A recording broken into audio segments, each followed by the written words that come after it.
दिल्लीतल्या निवडणुकांच्या निकालानंतर शिवसेनेनं टीका केलेली आहे। शिवसेना पक्षप्रमुख उद्धव ठाकरे यांनी म्हटलेलं आहे की लाटेपेक्षा सुनामी काय असते हे दिल्लीतल्या जनतेने दाखवून दिलंय। मोदींचा पराभव झाल्याचाही हल्लाबोल त्यांनी केलाय। याविषयी आपण प्रतिक्रिया जाणून घेऊया। आपल्याबरोबर आहेत राज्याचे मंत्री महसूल मंत्री एकनाथ खडसे आहेत आपल्याबरोबर। खडसे साहेब, शिवसेना पक्षप्रमुख उद्धव ठाकरे यांनी म्हटलेलं आहे लाटेपेक्षा सुनामी मोठी असते दिल्लीच्या जनतेने दाखवून दिलंय।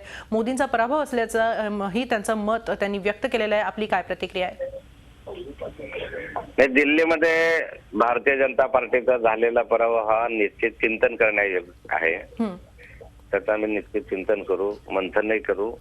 पण सुनामी, आज मोठी सुनामी आली वगैरे तरी येत असते सुनामी, पण सुनामी काही दररोज येत नसते। ते काहीतरी 15-20 वर्षातनं 25 वर्षातनं एखाद्या वेळेस येतं आणि मग त्याच्यासाठी आपत्कालीन व्यवस्था करायची जबाबदारी सरकार घेतच असतं पक्ष म्हणून।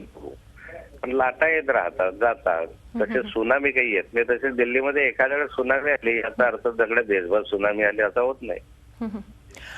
खडसे साहेब, पण उद्धव ठाकरेंच्या या वक्तव्यावर आशिष शेलारांनीही मत व्यक्त केलेलं आहे। ते म्हणजे आव्हान दिलेलं आहे शिवसेनेला की जर त्यांना हा मोदींचा पराभव वाटत असेल तर शिवसेनेनं राज्यातल्या सत्तेतून बाहेर पडावं। यावर आपण काय सांगाल?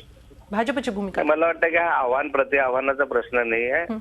पराभव झाला हे मान्य करून त्याच्यावर काय उपाययोजना केल्या पाहिजे याचं चिंतन करण्यासाठी आत्मचिंतन करण्याची आवश्यकता निश्चित भारतीय जनता पार्टीकडे आहे आणि ते केलं पाहिजे असं माझं मत आहे। झी 24 तास रहा एक पाऊल पुढे।